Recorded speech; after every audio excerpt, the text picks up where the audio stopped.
누가복음 10장에 있는 말씀을 통해 함께 은혜를 나누기를 원합니다. 우리 누가복음 10장의 말씀을 함께 찾겠습니다. 누가복음 10장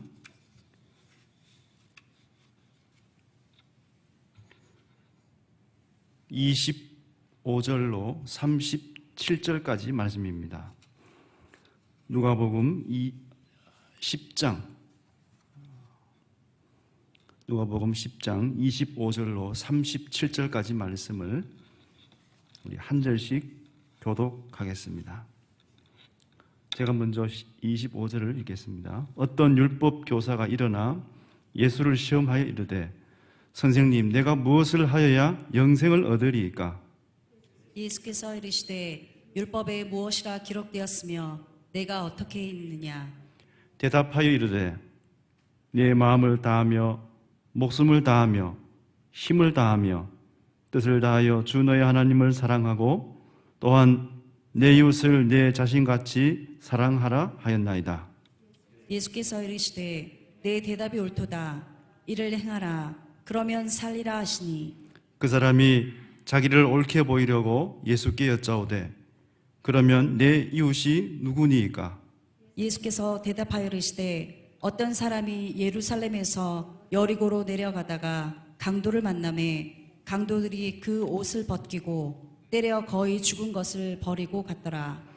마침 한 제사장이 그 길로 내려가다가 그를 보고 피하여 지나가고 또 이와 같이 한 레위인도 그곳에 이르러 그를 보고 피하여 지나가되 어떤 사마리아 사람은 여행하는 중 거기 이르러 그를 보고 불쌍히 여겨 가까이 가서 기름과 포도주를 그 상처에 붓고 싸매고 자기 짐승에 태워 주막으로 데리고 가서 돌보아 주니라. 그 이튿날 그가 주막 주인에게 데나리온 둘을 내어 주며 이르되 이 사람을 돌보아 주라. 비용이 더 들면 내가 돌아올 때에 갚으리라 하였으니 내 생각에는 이 세 사람 중에 누가 강도 만난 자의 이웃이 되겠느냐? 37절 함께 읽겠습니다. 이르되 자비를 베푼 자니이다. 예수께서 이르시되 가서 너도 이와 같이 하라 하시니라. 아멘. 지난 12월 31일 송구영신 예배 때 제가 인사를 드리고 오늘 처음으로 강단에 섰습니다. 서행교회에 하나님께서 특별한 또 은혜가 계셔서 장애인 부서를 설립하게 되었고 또 담당 교육자로 제가 섬기게 되었습니다.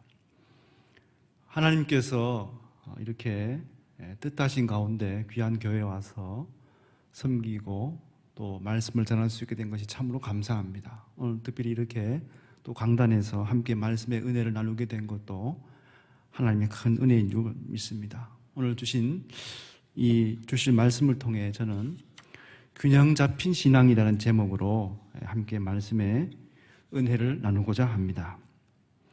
사람의 신체는 두뇌와 움직이는 팔다리로 구분할 수가 있습니다. 두뇌는 이제 일종의 소프트웨어라고 할 수 있고 팔다리는 하드웨어라고 할 수 있겠지요. 이 두 기관이 조화롭고 균형이 잡혀 있을 때에 사람은 건강을 유지할 수가 있습니다. 주님의 몸인 교회도 마찬가지라고 저는 생각을 합니다. 믿음과 행함이 조화롭게 균형 잡혀 있을 때에 건강한 교회가 될 수 있다 하는 것입니다. 오늘 저는 우리의 신앙의 균형을 위해 본문 속에 하신 예수님의 말씀을 통해 은혜를 나누기를 원합니다. 오늘 본문 25절 말씀을 보시면 어떤 율법 교사가 예수님을 시험하기 위해 다음과 같은 질문을 던집니다. 우리 25절 말씀을 함께 읽겠습니다. 시작. 어떤 율법 교사가 일어나 예수께 시험하여 이르되 선생님, 내가 무엇을 하여야 영생을 얻으리이까? 이 질문의 요지를 보면 이 율법 교사가 영생이 무엇인지 물은 것은 아닌 것 같습니다. 그리고 영생이 어떻게 해서 얻어지는지도 몰라서 묻는 것은 더더욱 아닌 것 같습니다. 이 질문은 25절 말씀처럼 이 율법 교사가 예수님을 시험하기 위한 목적을 가지고 이 질문을 하고 있다는 것입니다. 여러분, 율법 교사가 어떤 사람입니까? 율법 교사, 이 사람은 율법에 해박한 지식을 갖고 있는 사람에게 붙은 그런 이름입니다. 율법 교사. 율법이라면 이제 요즘으로 말하면 율법의 박사겠지요. 1.1획도 모르는 것이 없고 모든 율법의 말씀들을 통으로 꿰고 있는 그런 전문가적인 그런 사람이 바로 율법 교사입니다. 이 율법 교사란 말에 헬라어에서는 노미코스란 말, 이 말은 율법의 해박한 지식을 지닌 자, 그런 의미입니다. 그래서 이 율법 교사가 영생을 얻기 위한 방법이나 영생을 몰라서 예수님께 이런 질문을 던진 것은 결코 아니다 하는 것입니다. 이 율법 교사의 질문의 요지는 바로 예수님을 시험하기 위한 목적으로 이 질문을 던지고 있다 하는 것입니다. 이 질문에, 이 율법 교사의 질문에 예수님의 대답은 어떻습니까? 25절 말씀 이어서 26절에 보시면 예수께서 이르시되 율법에 무엇이라 기록되었으면 네가 어떻게 읽느냐? 이 율법 교사의 질문에 예수님은 또다시 반문하시며 또다시 질문을 던지십니다. 예수님의 이 질문에 율법 교사는 다음과 같이 대답합니다. 27절의 말씀을 우리 한 목소리로 읽겠습니다. 시작. 대답하여 이르되 네 마음을 다하며 목숨을 다하며 힘을 다하며 뜻을 다하여 주 너의 하나님을 사랑하고 또한 내 이웃을 내 자신같이 사랑하라 하였나이다. 이 율법 교사의 대답에 예수님은 내 대답이 옳다, 그것이 정답이다, 그렇게 하면 살리라, 그렇게 말씀을 하셨습니다. 율법 교사는 자신의 의를 드러내고 자신을 정당화하기 위해 또 이런 질문을 던집니다. 그러면 내 이웃이 누굽니까? 예수님께서는 하나님을 사랑하고 이웃을 몸처럼 사랑하라 하셨는데, 하나님을 사랑하는 것은 알겠는데 이웃을 내 몸처럼 사랑하라는 말씀의 의미는 무엇인가? 이웃은 누구냔 말입니까? 그렇게 도리어 반문을 하고 있습니다. 이 질문의 의도는 율법 교사는 자신이 생각하기에 율법적인 의미에서 충분히 나는 이웃을 사랑하고 있다 하는 것을 드러내기 위한, 자신의 의로움을 나타내기 위한 질문으로 이해가 됩니다. 이러한 율법 교사의 잘못된 생각, 그것을 예수님은 사마리아인 비유를 통해서 오늘 율법 교사의 오해를 풀어주고 계십니다. 오늘 본문에서 말씀하고 있는 예수님의 선한 사마리아인 비유의 내용은 우리가 잘 알고 있는 내용의 말씀입니다. 어떤 사람이 예루살렘에서 여리고로 내려가다가 강도를 만납니다. 그리고 그 강도를 만나서 옷을 다 빼앗기고 아주 심한 폭행을 당합니다. 그래서 거의 죽을 지경에 처합니다. 마침 한 제사장이 그 강도 만난 자의 앞을 지나갑니다. 그러나 이 제사장은 피하여 지나갑니다. 어떤 도움도 주지 않고 피하고 지나갑니다.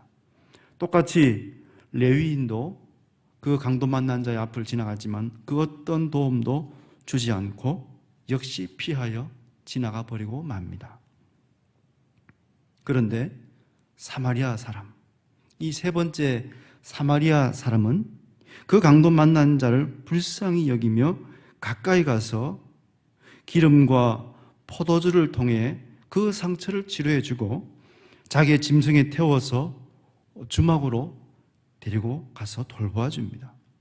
그리고 하루를 온전히 그와 함께 지내고 난 다음에 이튿날이 되어 주막 주인에게 데나리온 2를 주면서 강도 만난 자를 잘 돌보아 줄 것을 부탁하고, 혹시나 비용이 더 필요하면 내가 다음날 와서 그 비용을 지불해 주겠습니다, 그렇게 말을 하고 떠납니다. 예수님께서는 이 비유의 말씀을 통해 너의 생각에는 이 강도 만난 자의 이웃이 누구겠느냐, 그런 질문을 이 율법교사에게 던지고 계십니다. 율법교사는 자비를 베푼 사람입니다. 그렇게 대답을 합니다. 예수님께서는 마지막으로 이 율법교사에게 가서 너도 이와 같이 하라고 말씀의 결론을 맺고 있습니다. 오늘 이 말씀을 통해 사마리아인의 어떤 모습을 예수님이 칭찬하셨고 어떤 모습을 통해 이와 같이 하라고 하셨는지 저는 두 가지 정도로 오늘 말씀의 은혜를 나누고자 합니다. 첫 번째로 사마리아인은 강도 만난 자를 불쌍히 여깁니다. 본문 33절의 말씀을 한 목소리로 읽겠습니다. 시작. 어떤 사마리아 사람은 여행하는 중 거기 이르러 그를 보고 불쌍히 여겼다는 것입니다. 여러분, 사마리아인이 어떤 사람들인가요? BC 722년 북이스라엘 왕국이 멸망당하고 그 아수르의 정책으로 유대인과 이방인 사이에 태어난 혼혈인종을 말합니다. 지금도 이스라엘 사람들은 이 신앙과 이 혈통적으로 혼혈족인 이 사마리아인을 썩 그렇게 좋아하지는 않는다고 합니다. 유대 사회에서 멸시와 천대를 받는 대명사가 바로 사마리아인이었습니다. 그런데 이 사마리아인의 비유를 통해 예수님은 이와 같이 하라고 말씀하시며 제일 먼저 하시는 말씀이 바로 이 사마리아인은 그 강도 만난 자를 불쌍히 여겼다, 그런 말씀을 하고 있는 것입니다. 여러분, 우리가 불쌍히 여겼다는 말을 제가 몇 군데 이렇게 번역서를 찾아보니까요, 우리가 영어 번역 성경 중에 제일 오래된 번역 성경이 있습니다. 킹 제임스 버전이라고. 그 킹 제임스 버전에서는 불쌍히 여겼다는 말이 compassion이라는 말로 표현되어 있습니다. 이 말은 고통당하거나 불행당하는 사람을 향해서 동정심을 가지다, 그런 뜻입니다. 쉽게 말하면 불쌍한 마음을 가지고 그를 도와주었다는 것입니다. 여러분, 이웃 사랑의 첫 출발점이 바로 여기에서 시작됩니다. 동정심, 불쌍히 여기는 마음. 그런데 이 동정심을 잘못 우리가 이해하면 값싼 동정심이 있습니다. 그리고 나보다 낮게 여기는 마음으로 그 동정심을 가지는 것인데, 여기서 말하는 동정심, 그게 아니라 하나님의 형상으로 지음받은 이 똑같은 인격체지만 여러 가지 여건상 상황에 의해서 힘들어하고 고통당하는 이웃을 향한 그런 불쌍히 여기는 마음을 뜻하는 것입니다. 본문의 말씀을 보면 제사장과 레위인은 강도 만난 자 앞을 지나갑니다. 그런데 그냥 지나간 것이 아니라 피하여 갔다라고 표현하고 있습니다. 피하여 갔다. 그냥 지나간 것과 피하여 간 것은 차이가 많지요. 그냥 무심결에 지나가는 사람이 있고 많이 보면서 그 상황과 여건들을 모면하기 위해 피하여 지나가는 사람이 있는 것입니다. 오늘 제사장과 레위인들은요, 이 강도 만난 자를 피하여 지나갑니다. 신약 성경 사복음서를 보면 예수님의 사역들이 소개되고 있습니다. 공생의 3년 기간 동안에 예수님은 많은 사람들을 만나셨고 많은 사역들을 행하셨는데요. 어떤 분의 이 자료에 의하면 예수님께서 이 사복음서의 사역을 하실 때에 약 70%, 거의 3분의 2 이상이죠. 약 70%의 사람들을 누구를 만났냐면 장애인들을 만났다고 소개하고 있습니다. 여러분, 이것은 거의 예수님의 사역이 장애인들을 향한 사역이 아니었는가 하는 의구심이 들 정도로 예수님은 많은 장애인들을 만나셨는데, 예수님께서는 그 사역을 하시면서 병든 장애인들을 향한 특별히 불쌍히 여기는 마음을 먼저 가지시는 모습을 볼 수 있습니다.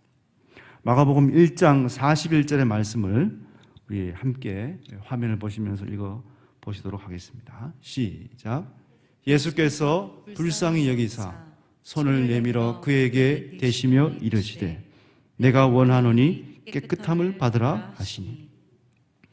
예수님은 이 나병 환자를 향해서 불쌍히 여겼다, 그런 말씀을 먼저 하고 계십니다. 이 나병 환자가 예수님께 나올 때에 예수님은 불쌍히 여겼다. 그런 말씀을 먼저 하고 계셨습니다. 지금 우리가 읽은 이 성경은 개역 개정판, 새로 바뀐 성경인데요. 예전 개역판 성경에서는 그를 민망히 여기셨다. 그렇게 말씀하십니다. 민망히 여겼다, 또 불쌍히 여겼다. 같은 말로 우리가 이해할 수 있겠습니다. 예수님의 사역의 그 첫 출발점이 바로 이 병든 사람을 향한 민망히 여기는 마음, 불쌍히 여기는 마음이 그 예수님의 사역의 첫 출발점이었다 하는 것입니다. 불쌍히 여기는 것은 모든 이웃 사랑의 첫 출발점이 됩니다. 불쌍히 여기는 마음이 있어야 그를 도와줄 마음이 생기고, 그를 도와줘야지 복음이 전파될 수 있고, 또 여러 가지 여건들과 상황들을 도와줄 수 있는 첫 출발점이 된다 하는 것입니다. 오늘 사마리아인의 비유를 통해서 예수님은 강도 만난 자를 바라보며 불쌍히 여기는 마음의 중요성을 맨 먼저 강조하셨습니다. 둘째로 예수님은 이 사마리아인의 비유를 통해 시간과 물질의 손해를 보고 있는 이 사마리아인의 모습을 칭찬하십니다. 오늘 본문의 이 선한 사마리아인은 그의 물질을 기꺼이 강도 만난 자를 위해 사용하고 있습니다. 본문 34절 말씀을 함께 다 같이 읽겠습니다. 시작. 가까이 가서 기름과 포도주를 그 상처에 붓고 싸매고 자기 짐승에 태워 주막으로 데리고 가서 돌보아 주니라. 아멘. 여기 보면 가까이 가서 기름과 포도주를 그 상처에 붓고 싸매고 자기 짐승에 태워 주막으로 데리고 가서 돌보아 주었다. 여러분, 기름과 포도주가 무슨 역할을 하는지 아실 것입니다. 기름과 포도주는요, 상처 났을 때 치료해주는 약이고, 또한 이 오랜 그 장거리 여행에서 필요한 응급시에 상처를 소독하고, 또 어떨 때는 이 포도주가 이 사람의 생명을 살릴 수 있는 그런 목숨과도 같은 것입니다. 이것을 통째로 이 강도 만난 자를 통해서 사용하고 있다는 것입니다. 또한 짐승에, 자기가 타고 왔던 그 짐승에다가 이 강도 만난 자를 태웠으니까 본인은 어떻게 했을까요? 걸어왔겠죠. 본인은 걸어왔고 이 짐승에다가 이 강도 만난 자를 태우고 왔다는 것입니다. 또한 이 선한 사마리아인은 자신의 물질뿐만 아니라 자신의 시간까지도 기꺼이 강도 만난 자를 통해 할애하고 있습니다. 방금 읽었던 그 33절의 말씀에서 이 선한 사마리아인이 현재 여행 중이라고 말씀하고 있습니다. 우리가 여행이라 그러니까 이 사람이 조금 뭐 이렇게 시간이 많아서 쉬기 위해서 그렇게 여행한다는 것으로 우리가 볼 수 있는 그것이 아니라 이 강도 만난 자의 현재 이 비유 속에서 말씀하고 있는 사마리아인의 여행은요, 그런 여행이 아닙니다. 굉장히 바쁜 생사를 다투는, 어쩌면 이 사업상의 일 때문에 여행하는 그것을 말합니다. 그 단서가 어디 있냐면 35절의 말씀이 있습니다. 35절 말씀을 함께 읽겠습니다. 시작. 그 이튿날 그가 주막 주인에게 데나리온 둘을 내어주며 이르되 이 사람을 돌보아 주라. 비용이 더 들면 내가 돌아올 때에 갚으리라 하였으니. 이 말씀 보니까 지금 이 사마리아인은 굉장히 바쁜 일정 속에 있어요. 그래서 하루를 온전히 이 강도 만나는 자와 함께 보내었고, 이제 빨리 이제 해가 뜨니까 본인의 일을 하기 위해서 가야 되고, 그 동안에라도 이 강도 만난 이분이 힘든 일이 있거나 또 비용이 들면 추가적으로 내가 돌아와서 모든 비용들을 지불하겠다, 그렇게 말씀하고 있는 것입니다. 이게 전반적인 상황들을 봤을 때 지금 현재 이 사마리아인은 굉장히 바쁜 일정 속에 있다는 것을 우리가 느낌적으로 알 수 있는 것입니다. 시간이 많고 편안한 가운데 있을 때 이웃사랑을 실천하고 이웃을 도와주는 건 누구나 할 수 있습니다. 그러나 내가 지금 시간이 촉박하고 바쁜 일정 가운데 있고 내 물질과 내 시간을 투자해야 되는 그러한데 어떻게 내가 이웃을 돌볼 수 있겠단 말인가? 쉬운 일이 아닙니다. 현대사회는 얼마나 바쁩니까? 하루에 처리해야 할 일들이 얼마나 많이 있는지 모릅니다. 오늘 우리는 매우 바쁜 현대 생활을 살아가고 있습니다. 1분 1초를 다투어야 할 그런 상황 가운데 얼마나 많은 바쁜 일들이 있는지 모르는 것입니다. 본문의 이 사마리아인은 자신의 바쁜 일정을 잠시 접어두었습니다. 그래서 강도 만난 자를 도와주었고 치료해 주었으며 하루를 기꺼이 이 하루를 온전히 이 강도 만난 자를 위해서 사용했다 하는 것입니다. 이것은 오늘 우리가 영혼 구원을 위해서 이웃에게 복음을 전하고 그들에게 예수 그리스도를 전파하며 하나님의 사람으로 세워져 가는 데 있어서 우리의 시간과 우리의 물질을 투자해야 하는 그런 당위성을 설명해 주고 있다고 저는 생각을 하는 것입니다. 여러분, 우리가 하나님의 복음을 전할 때에 이웃을 사랑하고 이웃에게 복음을 전하는 그 일들을 감당할 때에 시간과 물질이 투자되는 것은 당연한 것이겠지요. 이것이 내가 시간과 물질을 투자하지 않고 어떻게 영혼을 주님께로 인도할 수 있겠고 이웃을 도와줄 수가 있겠습니까? 앞서 말씀드린 이 불쌍히 여기고 또 시간과 물질을 투자했던 이 사마리아인의 모습을 보면서 우리는 어떤 마음이 드느냐 하면 아마 여러분도 같은 마음일 것입니다. 나는 이렇게 살지 못하겠는데요. 어떻게 이렇게 살 수 있나요? 이거는 먼 옛날 이야기 같습니다. 어떻게 그 시간과 물질을 투자하고 이름도 알 수 없는 그분을 향해서 어떻게 내 모든 것들을 투자할 수 있단 말입니까? 왜 우리가 이토록 예수님의 말씀과는 거리가 먼 삶을 살고 있다는 말입니까? 어찌된 일입니까? 오늘 본문의 사마리아인의 비유를 통해 우리들은 큰 이질감을 느끼게 됩니다. 먼 나라 얘기 같은 거예요. 어떻게 이 말씀이 나하고 관계가 있단 말인가? 여러분, 내 가족 일, 내 스스로의 일도 하기 바쁜 그런 바쁜 현대 생활 속에서 이웃에게 물질과 시간을 투자하고 그를 향해 동정의 마음을 갖는 것, 그건 참 어려운 일입니다. 쉽지 않습니다. 그러한 생각은 아주 당연한 것입니다. 왜냐하면 대부분의 현대인들, 특별히 오늘 저와 여러분들 살고 있는 이 시대 속의 사람들의 생각과 가치관이 어디에 있습니까? 주고받는 것에 있지요. 주면 받는 거, 받으면 주는 것. give and take라고 하죠.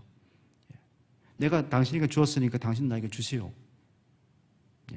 다분히 계약적이고 다분히 굉장히 업무적인 그런 관계 속에 우리는 살아가고 있습니다. 누군가 나에게 이것을 A라는 것을 주면 나는 B라는 것을 주어야 하는 의무감이 사로잡혀 있고 그런 것이죠. 조건적이고 계약적인 그런 관계 속에 우리는 살아가고 있습니다. 이 세상의 모든 가치관들은 그런 것입니다. 그것은 오늘 저와 여러분들이 살고 있는 이 시대 속의 가치관만은 아니었습니다. 인류 최초의 법전이 있었죠. 함무라비 법전이라고.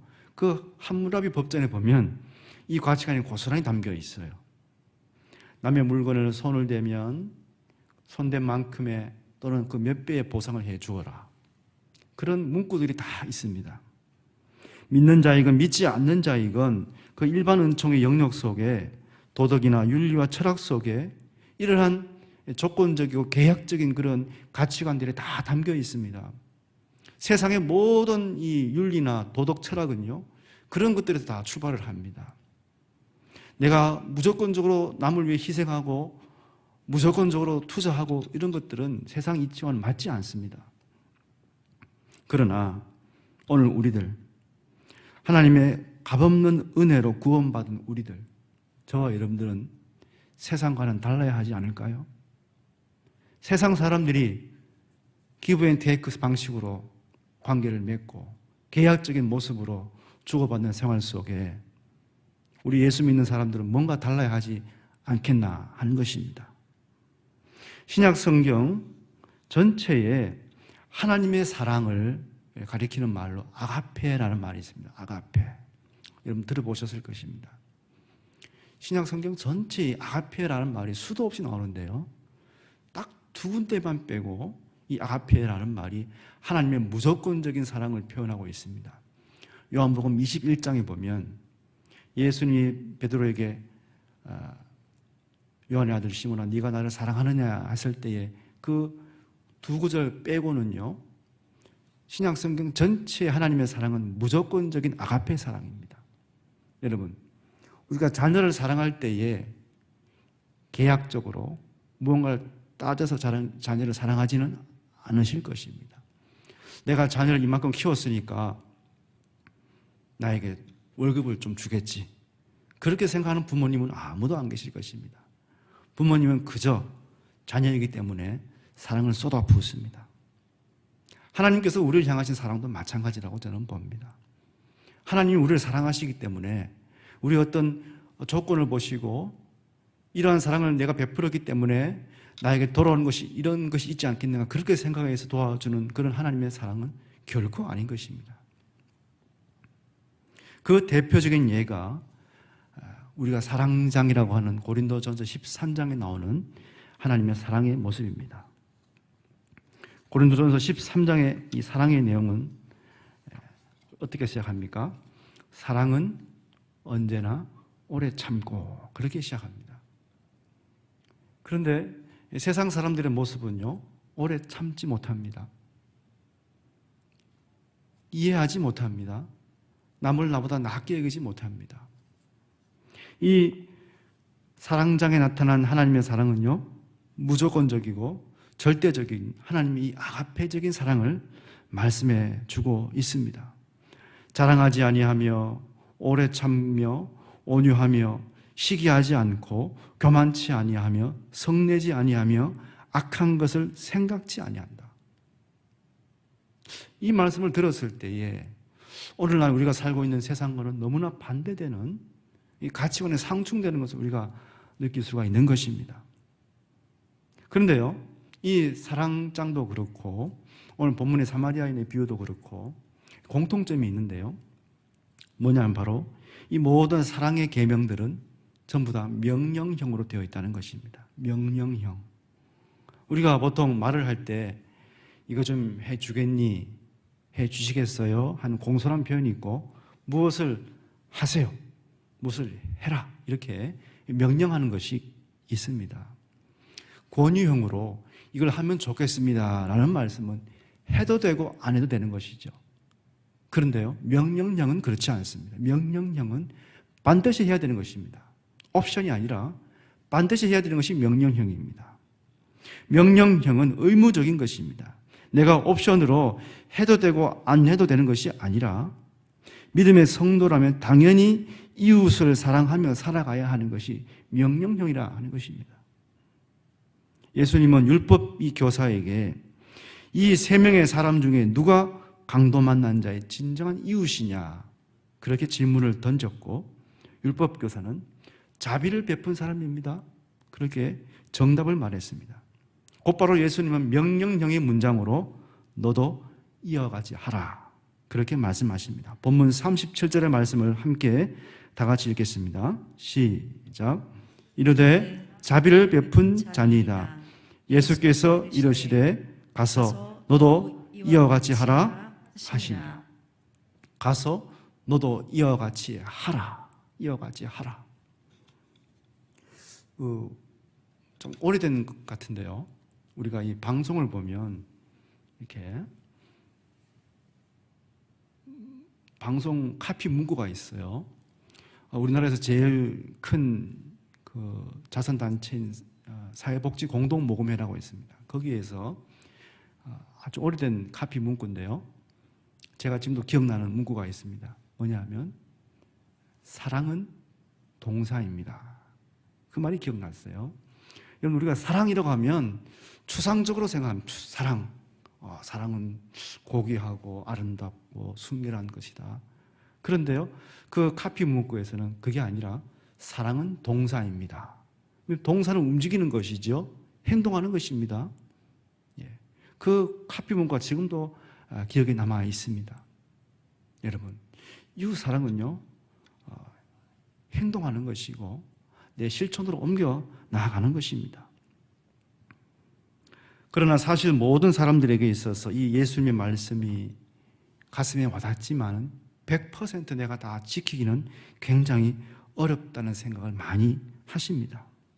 그 말은 그만큼 우리가 예수님의 말씀과는 거리가 먼 생활을 하고 있다는 말로 또 스스로 자문자답할 수도 있는 것입니다.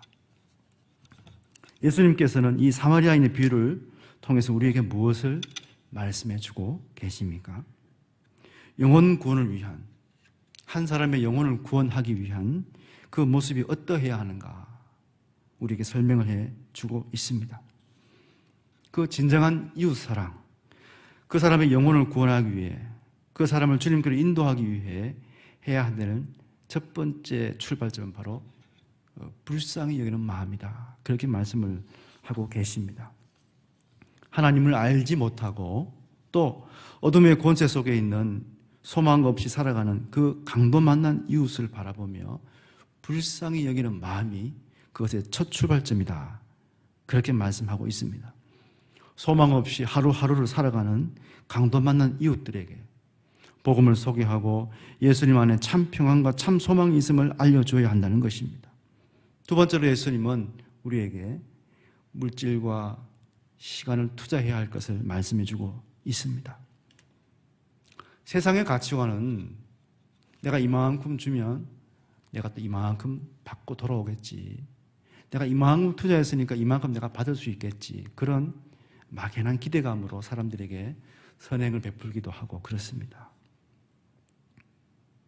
세상 사람들의 가치관은요, give and take, 주고받는 형식의 그런 가치관 속에 살아가고 있습니다. 그러나 우리 믿음의 성도들의 가치관은 그것이 아니라 하나님이 우리에게 일러주신 무조건적이고 희생적인 그런 사랑의 가치관으로 돌아가야 합니다. 지금 우리는 코로나19 시대를 살고 있습니다. 당장 이제 오늘 저녁부터 이제 설 연휴가 이제 시작되었지요. 수많은 사람들이 이제 이동도 할 것이고, 물론 코로나 때문에 많은 제약이 따르지만, 국내에서 중요한 고비 때마다, 이 코로나의 고비 때마다 참 안타까운 것은 교회 관련, 또 무슨 기독교 단체 관련, 이런 기사들이 계속 나오고 있었습니다. 목회자 한 사람으로 굉장히 가슴 아픈 일이었고 마음이 아팠습니다.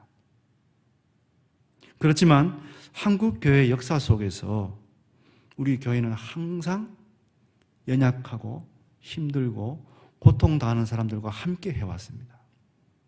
지금 겉으로 드러나지는 이 교회의 이 부족한 모습을 가지고 온통 세상의 언론들이 그렇게 이야기하는 것 이해는 갑니다만 그것은 우리 한국교회 역사를 잘 몰라서 그렇습니다. 여러분, 한국교회 역사를 이렇게 찬찬히 보시면, 특별히 우리 기독교 역사를 보시면 1886년, 1887년 그 즈음에 감리교와 또 장로교 선교사들이 미국에서 대거 한국에 들어오시죠. 그때에 제일 처음으로 하셨던 그 선교 정책이 뭐냐 하면 학교와 병원을 짓는 것이었습니다. 학교와 병원. 학교를 통해 그 문맹률이 높았던 한국의 이 조선의 이 백성들을 깨우쳤고요. 그리고 그 몸에 약한 그 아주 그 기초적인 의약품도 없는 그런 한국 사회에 병원을 설립해서 수많은 한국 교회가 이 불쌍한 이웃들을 도와주는 일에 앞장을 섰습니다. 19세기 후반과 20세기 초 중반까지 한국 교회는 병원과 학교를 건립해서 병들고 가난하고 소외된 국민들을 치료하고 교육하는 일에 앞장서 왔습니다. 6.25 이 전쟁 발발 이후에는 많은 전쟁고아들을 위해서 많은 일들을 또 했고, 그 이후에 한국교회는 얼마나 많은 일들을 이 사회적으로 감당했는지 모르는 것입니다. 1980년대에 한국교회는 급속한 성장을 경험하게 됩니다. 1980년대 여의도 광장에서 미국의 빌리 그레엄 목사님 초청해서 한국의 큰 붕의 불결이 일어났었죠. 수만 명의, 수십만 명의 사람들이 복음을 영접하고 예수 믿고 회심하는 역사가 나타납니다. 그때에 그 물결을 타고 한국교회 안에 엄청나게 많은 선교단체들이 우후죽순처럼 생겨납니다. 그런 시대적인 흐름을 따라서 그때에 1979년도입니다. 그때 우리 미랄 선교단이 처음에 설립되었고 곧 이어서 베데스다 선교회라고 장애인 대표적인 단체가 있습니다. 그것이 설립되었고 그래서 이 장애인을 향한 특별한 마음들이 그 한국교회의 부흥과 함께 일어났습니다. 한국교회, 이 한국의 근대화 또 심지어 민주화까지 사회복지까지 한국교회가 다 이 일들을 감당해 왔습니다. 이것은 조금의 그런 인식만 있는 분이라면 다 알고 있는 사실일 것입니다. 몇 년 전에 제가 한 통계를 보니까 현재 한국에 있는 이 복지단체, 복지기관들의 약 65%가 우리 기독교 교회 관련 단체들입니다. 아직까지도 한국 교회는 사회를 향해서 부지런히 이 사역들을 감당하고 있습니다. 아무리 세상의 사람들이 교회를 비난하고 교회의 이 부끄러운 모습을 자꾸 들춰내도 그러나 여전히 한국 교회는 이 사회를 향해서 빛도 없이 소금도 없이 이 사역들을 감당하고 있는 것입니다. 그렇지만 이러한 통계나 수적인 것은 별로 큰 의미는 없습니다. 교회와 성도들의 이 한 사람 한 사람의 이웃사랑의 이 모습이 바로 대사회를 향한 우리의 한국 전체를 향한 한국 교회 이미지를 결정하는 것이기 때문에 그렇습니다. 오늘 본문의 말씀을 이제 저는 마무리하고자 합니다. 오늘 예수님께서 사마리아인 비유를 통해 누가 진정한 이웃이냐에 대한 말씀을 하고 계십니다. 레위인과 제사장으로 대표되는 당시의 이 종교 지도자들은 강도 만난 자를 보고 피하며 지나갑니다. 못 본 척하며 지나갑니다. 그러나 이스라엘 사람들이 그토록 천대하고 멸시하던 이 사마리아인은 참된 이웃 사랑의 모습으로 소개되어지고 있습니다. 이 사마리아인의 모습은 우리에게 두 가지 교훈을 주었습니다. 첫 번째는 그를 향해 불쌍히 여겼다 하는 마음으로 소개되었고, 두 번째는 자신의 시간과 물질을 기꺼이 투자했다 하는 것입니다. 불쌍히 여기는 마음, 긍휼히 여기는 마음이 바로 이웃사랑의 첫 출발점이 됩니다. 우리가 예수 믿지 않고 저 지옥을 향해 달려가 있는 이 안타까운 영혼들을 향해서 참 불쌍하다, 참으로 안타깝다, 그런 마음이 들죠. 그런 마음이 듭니다. 여러분들 이제 설명드릴 때서 혹시나 친지들을 만나시면 혹시나 친지 가운데 예수 안 믿는 가정이 있으면 얼마나 마음이 안타깝습니까? 이 영혼이 참으로 불쌍하다, 그런 마음이 있어야 되지 않겠습니까? 마찬가지로 이웃 사랑을 향한 이 마음이, 불쌍한 마음이 일어나야 합니다. 나에게 그들을 보면 불쌍하고 영혼이 안타깝고 그런 마음이 일어나야 하는 것입니다. 저는 예전에 이 장애인 선교사를 하기 전에도 이상하게 장애인들을 보면 불쌍한 마음이 자꾸 들어요.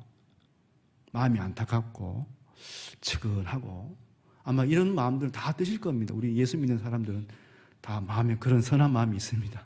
근데 저는 특별히 그런 마음이 더 있었어요. 그래서 나도 언젠가는 이분들 위해서 내가 할 수 있는 것들을 좀 해봐야겠다, 그냥 어렴풋하게나마 그런 마음들이 있었습니다. 근데 내가 이제 직접적으로 이 일들에 몸을 담그고 그렇게 직접 이 사역을 하리라고는 생각지도 못했습니다. 하나님은요, 우리에게 특별한 마음을 주실 때에 제일 먼저 우리의 감정을 사용하십니다. 내가 저분을 보니까 참으로 안타깝다, 예수 믿지 않고 세상을 향해 가고 있는 저분 보니까 참으로 안타깝구나, 그런 마음이 들어야 하는 것입니다. 여러분, 우리 주변에 있는 강도 만난 자가 누구일까요? 예수님은 하나님의 사랑, 이웃 사랑의 큰 계명을 우리에게 주시며 너도 이와 같이 하라고 명령하십니다. 한 영혼이 천하보다 귀한데 우리는 그 한 영혼이 주님께로 돌아오기를 위해서 내가 사용되어진다면 기꺼이 시간과 물질까지도 주님께 드려야 하지 않겠습니까? 우리 주위에 또는 우리 교회 안에 이러한 주님의 사랑이 필요한 사람이 누가 있습니까? 오늘 우리들의 신앙의 균형을 깨트리는 것이 무엇입니까? 믿음이 있다 하고 행함이 없는 믿음은 야고보서에서는 죽은 믿음이다 그랬습니다. 우리가 아무리 미사어구를 사용하며 좋은 말을 해도 행함이 없는 믿음은 죽은 믿음입니다.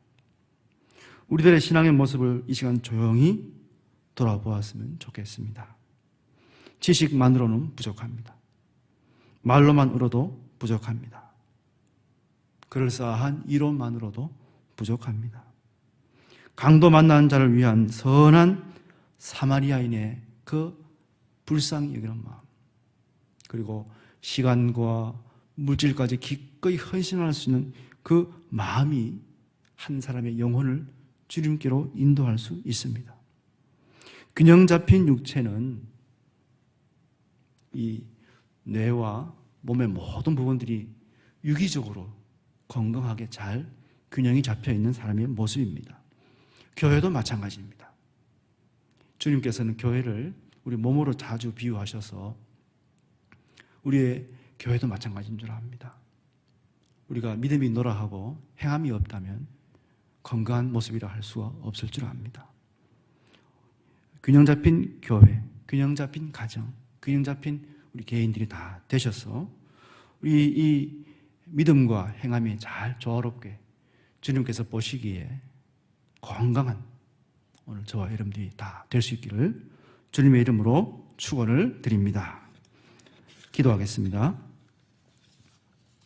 하나님 아버지, 은혜를 감사함을 드립니다. 오늘 예수님께서는 선한 사마리아인의 비유를 통해서 우리가 가서 너도 이와 같이 하라고 말씀하시며 균형 잡힌 이웃사랑의 모습을 우리에게 말씀해주고 계십니다. 하나님, 혹시나 우리에게 부족하고 또 균형 잡히지 못한 모습이 있다면 이 시간 우리의 모습을 돌아보며 주님이 원하시는 건강한 교회, 건강한 성도가 다 될 수 있도록 은총을 베풀어 주시옵소서. 지금 코로나19로 인하여서 크고 작은 어려움과 환난 가운데 있는 성도들을 위로하여 주시고 또 온라인으로 함께 예배드리는 모든 성도들 가정과 직장과 일터를 주님이 붙잡아 주시어서 우리의 모든 삶의 환경 가운데서도 주님의 영광을 드러내며 이웃사랑을 실천하는 우리 모두가 다 될 수 있도록 주님이 함께해 주시옵소서. 모든 성도들을 축복하고 사랑하오며 예수님의 이름으로 기도하옵나이다.